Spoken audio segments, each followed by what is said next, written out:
I was not only struggling with the side effects.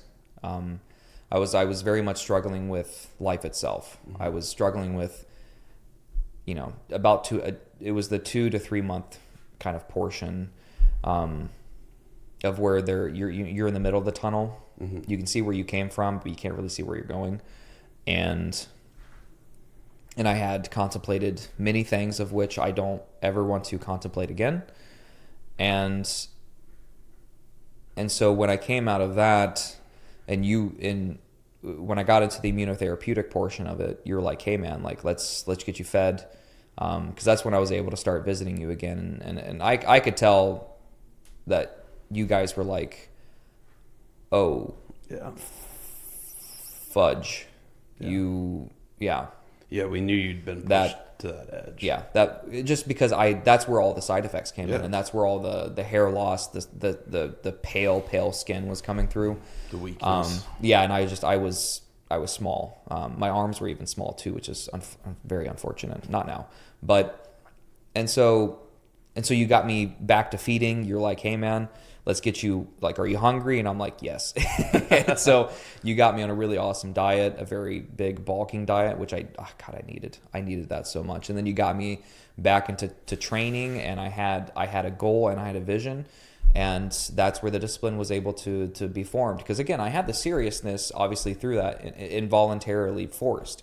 But the discipline was just like, that's something that you still have to make that choice. You still have to go, okay, I have an opportunity here to really form something and to like a statue of marble that I am able to really make into something extraordinary.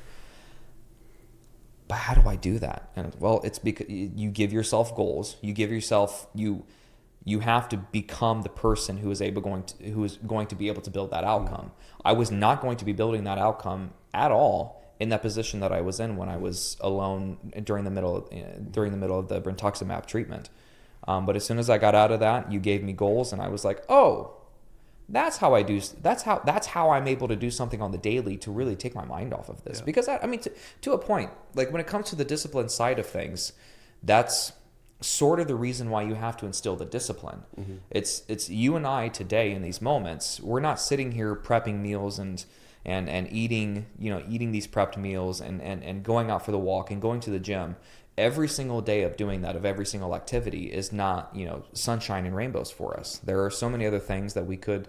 There are other things that we could do that wouldn't be as beneficial, but are still not horrible to do instead of those things. But that's where discipline comes in. It's you forcing you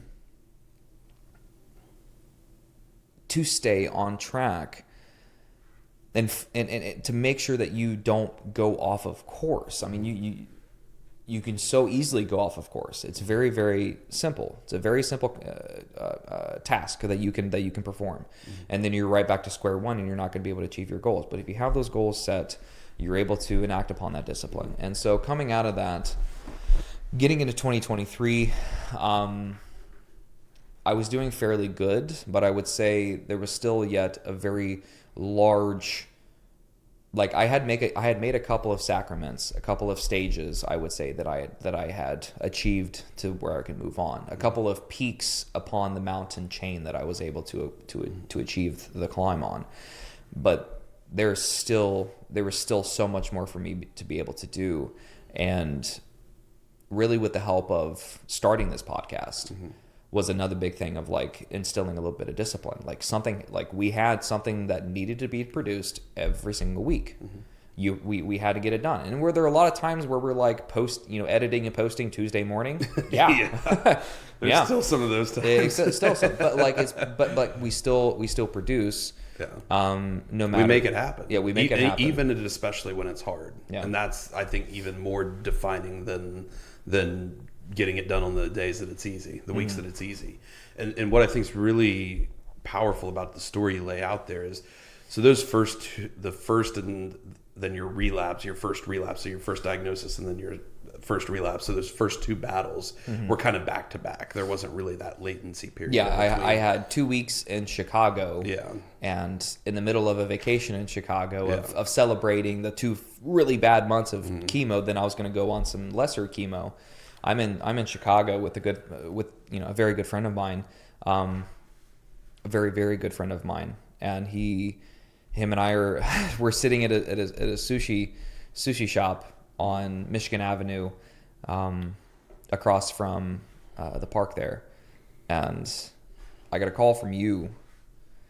You're like, hey man, you're going to get a call from Dr. Colley, and she's going to be sharing some not so good news with you. This is potentially the regimen that you're going to have to go to, the Be a Cop treatment. And I was like, Be a Cop, how many letters are there? Because I knew each one of them represented a chemical. And there's 2 P's. Yeah. So yeah, that was not a good time. So yeah, that was my experience in between going from harsh chemo to even harsher chemo. That was the time frame, and it was difficult. But I will say that I was thankful to be in Chicago when that happened, and to really enjoy that time before everything kind of fell to the... Yeah, because it's a place you could still have and experience that humanity. You know, it's a different environment outside of where you were normally having to operate for that time. And that's what I think that story shows directly what it is we work to help people do now, in the sense that you had basically the first 2 battles, which were back to back and almost kind of one really long, drawn out battle. Yeah. And then you had space before you went down to Houston. And then you had an even greater deal of space before you had to go through the bone marrow transplant.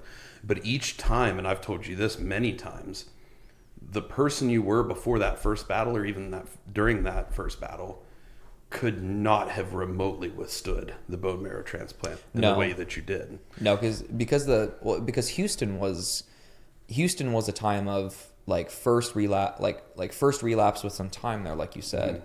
And I was out alone in Colorado when I called you and said, hey, I found these, and you're like, well, we need to get you back to check that. And I relapsed. That was very, very difficult. And what it prepped me was, honestly, and it's something that I've talked about before, was just knowledge is power. Mm-hmm. And it's only because of the BMT went as smooth as it did, only because leading up to my relapse in the late of 2023, going into 2024, where I went to Houston, we ultimately went to Houston because we saw what a BMT would do, the autologous BMT, bone marrow transplant, and we were like, is there anything else that I could go through that would not be that? Mm-hmm. Just because of the potential temporary and potential permanent side effects. And so knowledge is power, and you were paramount, obviously, and we even went to the Leukemia and Lymphoma Society conference in Cleveland in 2023 to look and to talk to some other, talk to doctors and see what else is out there. And we found that, I mean, even through 3 separate oncologists saying go with the bone marrow transplant, I still went to Houston.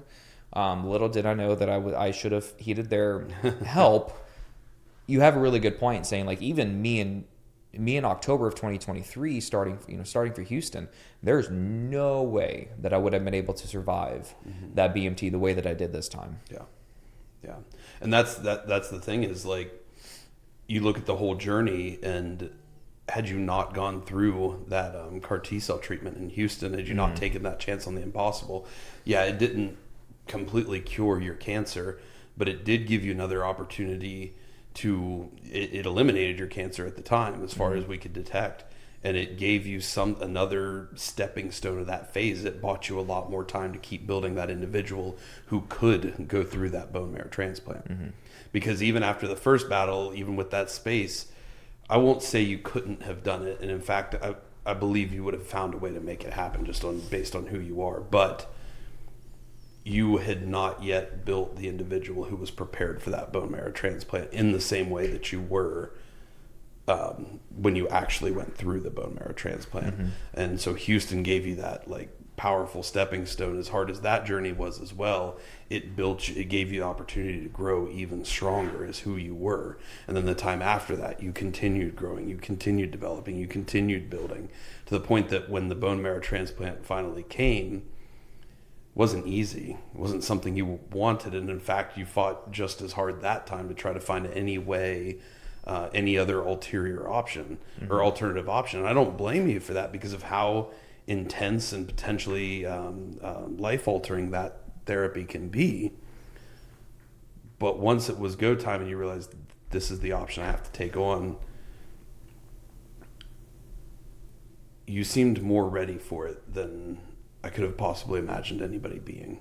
Well, it's because of Houston really, like in a boxing match, it really, like getting ready for that blow from the BMT, the padding, the padding within the boxer's glove was a heck of a lot more thick and a lot more padding there for when the BMT came. Like I was just trying to think of an analogy. Like it would be like getting into a car made out of plastic, all plastic, versus a car made out of steel, and expecting to survive a crash. Houston, that trip there,